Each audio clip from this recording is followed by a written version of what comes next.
আসসালামু আলাইকুম।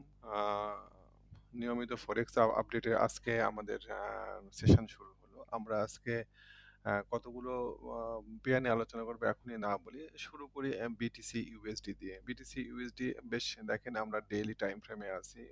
আ অনেকখানি শেয়ারটা নামিয়ে গিয়েছে। ডেইলি টাইম ফ্রেমে আমরা যদি দেখার আগে আমরা একটু দেখে নিই শেয়ারটা ট্রেন্ড লাইন কোথায় ব্রেক করেছে। দেখেন শেয়ারটা এই জায়গাতে সুন্দর করে ট্রেন্ড লাইন ব্রেকআউট, রিটেস্ট।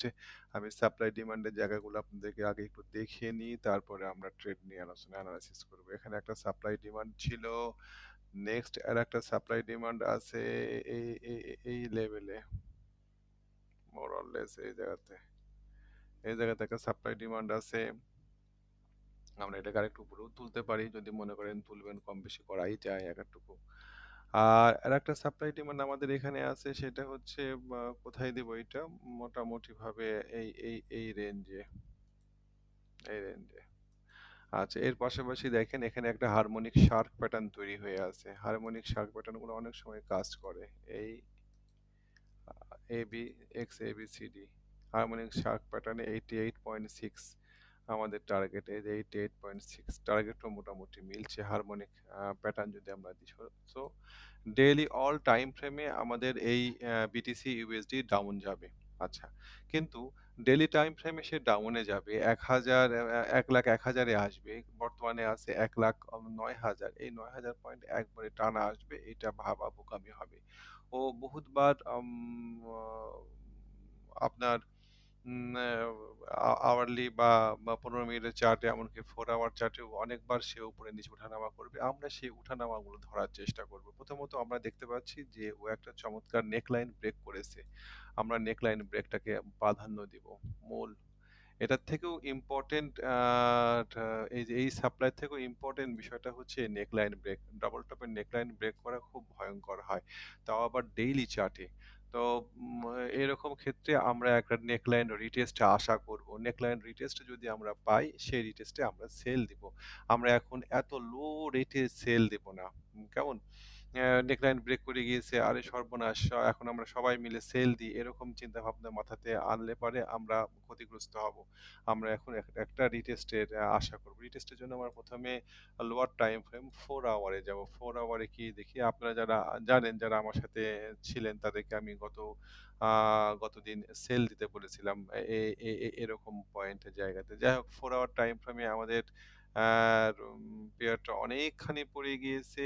আরো একটু আমরা যদি ফেলতে চাই, ফেলতে পারবো হয়তো, হয়তো আরো একটু নিচের দিকে নামবে। বা আমরা যদি ফিবোনাক্কি ধরে যদি 1/6 এ নিয়ে আসি, তাহলে পরে আপনাদেরকে আমরা দেখাই যে ও হয়তো আরো একটু নামবে। আমাদের নামার জায়গা 618, এই জায়গাতে আমরা যদি ধরি, তাহলে পরে নামতে দিন। এই জায়গাতে আমরা কোনো বাই সেল করব না। কেমন? লোয়ার টাইম ফ্রেমে এই জায়গাতে আমাদের কাছে সন্দেহজনক একটা জায়গা, এই জায়গাতে এই ১,০৮,৩৫৫, এখান থেকে ও আবার একটা রিটেস্টের দিকে যাবে। যেকোনো সম্ভাব্য রিটেস্টে আমরা সেল দিব।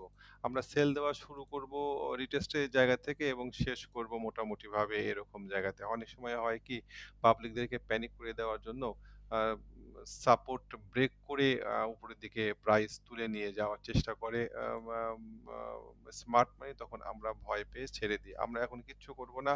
যাদের সেল আছে, যারা আমার কথা শুনে গতদিনকে সেল নিয়েছিলেন, তারা আপনারা এইখান থেকে ক্লোজ করে শুরু করে দিবেন ১,০৮,০০০ পর্যন্ত। আমরা একটু সাপ্তাহিক চার্টটা দেখে আসি কি অবস্থা। সাপ্তাহিক চার্টে দেখেন, সাপ্তাহিক চার্ট যদি আমরা দেখি, তাহলে পরে এরকম জায়গাতে আমরা আমরা আমরা আমরা কত এটা ১,০০,০০০ জায়গাতে ১,০০,০০০ ওখানে তো আর যাবে না। হয়তো আস্তে আমরা ১,০০,০০০ এর কাছাকাছি নিয়ে আসবো এই বিটিসি কে। কেমন? তো আমরা সেভাবে প্রস্তুতি রাখবো এবং আমরা এই জায়গাতে শুধুমাত্র বাই অপরচুনিটি না, সেল অপরচুনিটি খুঁজবো। ওয়ান ডে আমরা এখন 1 আওয়ার টাইম ফ্রেমটা একটু দেখে আসি কি অবস্থা। 1 আওয়ার টাইম ফ্রেমে দেখেন, এটা হচ্ছে নেকলাইন ছিল, ও ভেঙে গিয়েছে নেকলাইন। এখন হ্যাঁ, আমরা এই জায়গাতে দেখেন, আমরা এই জায়গাতে সেল খুঁজবো। একটা রিটেস্ট হবে, আমরা রিটেস্টে সেল দিব। মাথাতে রাখবেন, ১,১২,০০০ থেকে ১,১৪,০০০ এর মধ্যে আমাদের সেল আসবে। আমরা অবশ্যই এই জায়গাতে সেল দেব। হুম? আমরা যদি ১৫ মিনিটের টাইম ফ্রেমে যাই, আরো একটু টাইম ফ্রেম ছোট করে দিই। ১৫ মিনিটের টাইম ফ্রেমে যদি আমরা যাই, একটু সময় দিবেন, সাথে থাকবেন। জি। ১৫ মিনিটের টাইম ফ্রেমে দেখেন ও এই জায়গাতে একটা ডবল টপ করার চেষ্টা করেছে। আ করছে, আমার ধারণা ডবল টপ টিকবে না। ও নিচের দিকে নামবে। এই জায়গাতে আসবে ১,০৮,০০০ এ আসবে। আসার পরে আমরা মোটামুটিভাবে এরকম জায়গাতে পুনরায় আবার সেল দিব। আমরা সেলের জন্য অপেক্ষা করব। আর যদি বাই করতে চাই তাহলে পরে এট লিস্ট ১,০৮,৩৮৮ এরকম জায়গাতে আমরা বাই দিতে পারি কিনা এটা আমরা খুঁজবো। তো ঠিক আছে, আমরা গেল। এবার আমরা দেখব গোল্ডের কি অবস্থা। গোল্ড। জি, গতদিন যেমন বলছিলাম যে গোল্ড একটা চমৎকার ট্রায়াঙ্গল এর মধ্যে আছে। আপনারা দেখেন আপার সিলিং এবং লোয়ার সিলিং সুন্দর, পছন্দনীয়। আর গোল্ডের ডে ক্যান্ডেলে একটা চমৎকার ঘটনা ঘটেছে। আমি আপনাদের সেটা দেখাই।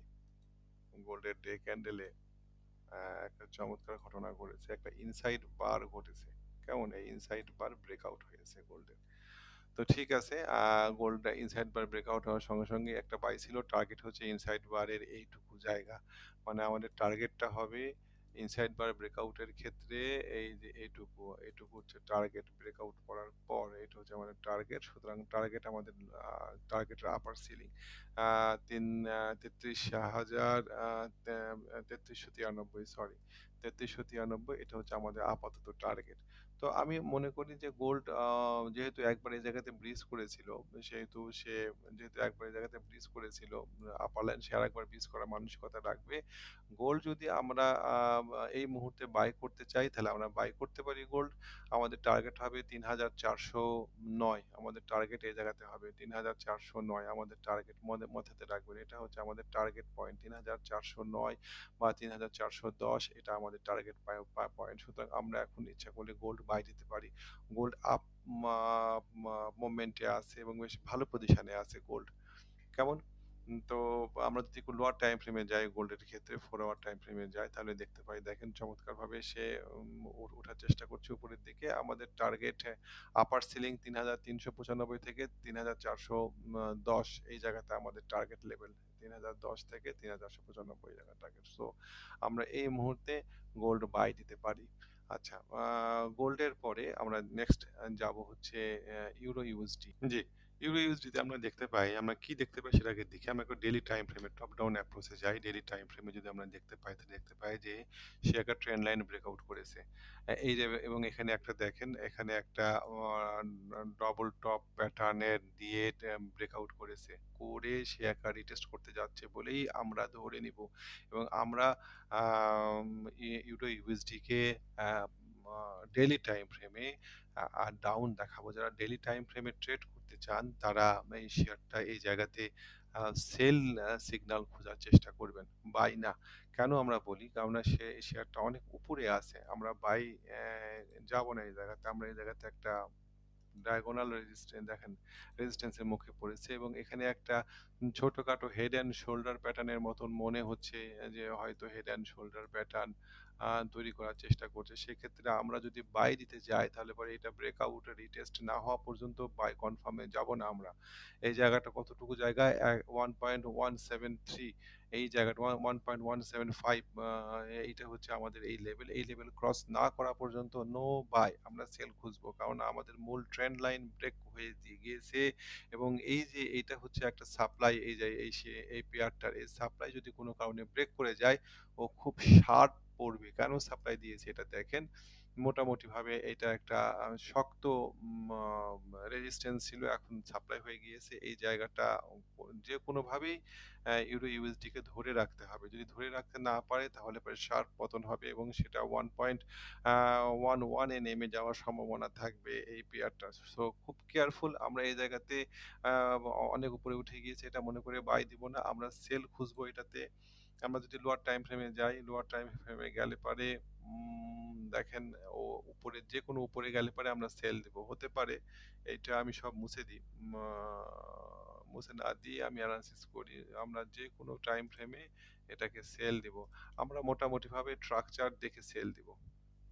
আমরা এই স্ট্রাকচারে সেল দিব, এই স্ট্রাকচারে সেল দিব। আমরা ওয়েট করব এই স্ট্রাকচারের জন্য। কত এটা?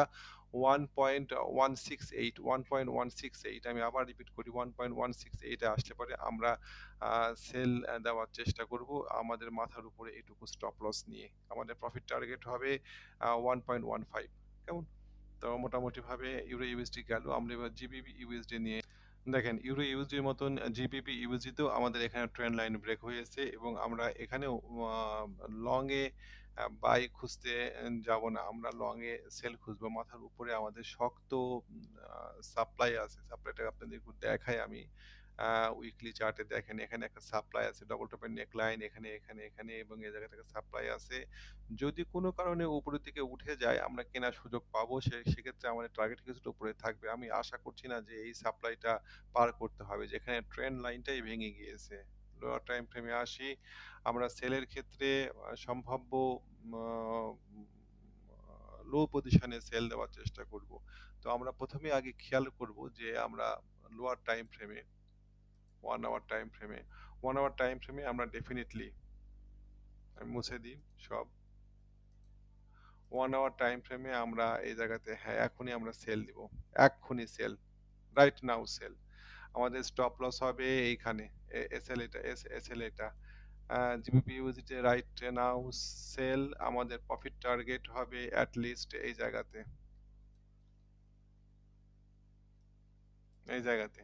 তার মানে আমাদের রিস্ক রেওয়ার্ড রেশিও কত দাঁড়াচ্ছে আমরা দেখি, যদি আমরা দেখি শর্ট পজিশনে আমরা যদি এখানে সেল দিই, আমাদের স্টপ লস এখানে, প্রফিট টার্গেট অনেক নিচে, প্রফিট টার্গেট এখানে। আপনাদের দেখায় দেখেন, risk reward ratio, risk reward ratio 6.29, আর কি চাই? 6.29 risk reward ratio. So GBP USD sell right now, right now sell. আচ্ছা, আমরা জিবিপি ইউএসডির পরে নেক্সট পেয়ারের দিকে যাই। হ্যাঁ, আমরা নেক্সট ডিএক্সওয়াই নিয়ে আমাদের আলোচনা শেষ করে দিব, আমরা খুব বড় ভিডিও বানাবো না। ডিএক্সওয়াই দেখেন, আমার অতীত অভিজ্ঞতা বলে যে এত চমৎকার চমৎকার ট্রেন্ড লাইন সাধারণত, সাধারণত কোনো পেয়ারের পক্ষে বা কোনো ইন্ডেক্সের পক্ষে একেবারে এক টানে ভাঙা সম্ভব না। আমরা দীর্ঘমেয়াদী প্রায় আপনার ১১ সাল থেকে যদি ধরি, ১৬-১৭ বছরের একটা ট্রেন্ড লাইনের জায়গাতে দাঁড়ায় আছে। এই জায়গাতে ডিএক্সওয়াই, সুতরাং ডিএক্সওয়াই কে আমরা এখন আর নিচের দিকে নামাবো না। আমরা ডিএক্সওয়াই কে উপরের দিকে তোলার চেষ্টা করব। এট লিস্ট আমাদের টার্গেট থাকবে ডিএক্সওয়াই এর ক্ষেত্রে এই রিটেস্ট, এই জায়গাতে আবার আসা। রিটেস্ট হয়েছে একাধিকবার, কিন্তু আমি আশা করব এটা আবার যাবে এবং এবার এটাকে হয়তো ব্রেক করবে উপরের দিকে। সো কেয়ারফুল এই ইন্ডেক্সের ব্যাপারটা নিয়ে। ইন্ডেক্স যদি বাড়ে তাহলে পরে অনেক পেয়ারের উপরে এর প্রভাব পড়ে। আমরা যদি এখন লোয়ার টাইম ফ্রেমে যাই, লোয়ার টাইম ফ্রেমে আমরা কি দেখতে পাচ্ছি? লোয়ার টাইম ফ্রেমে, লোয়ার টাইম ফ্রেমে দেখেন, এখন চলছে Asian time, Australian time. Lower time ফ্রেমে আমরা এই জায়গা থেকে ট্রাক চালার রেজিস্ট্যান্স দেখতে পাচ্ছি, ট্রাক চালার রেজিস্ট্যান্স দেখতে পাচ্ছি। আমরা অপেক্ষা করব, আমরা আশা করছি এই রেজিস্ট্যান্সে ব্রেকআউট হবে। এর ব্রেকআউট হলে পারে আমরা তখন এখানে লং এর পজিশন চিন্তা করব। এই জায়গাতে আবার 100, এই জায়গাতে এটা আসবে এবং আমি মনে করি এটা আরো উপরের দিকে যাবে, আলটিমেটলি 103 এর দিকে চলে যাবে আম, আপাতত আর কি। তারপরে হিসাব তারপরে আমরা করবো, আমরা তো ডেইলি অ্যানালাইসিস করছি। সো আপাতত আমাদের এই হচ্ছে আজকের মতন অ্যানালাইসিস থাকলো। ভালো থাকবেন, সাবধানে ট্রেড করবেন। ধন্যবাদ।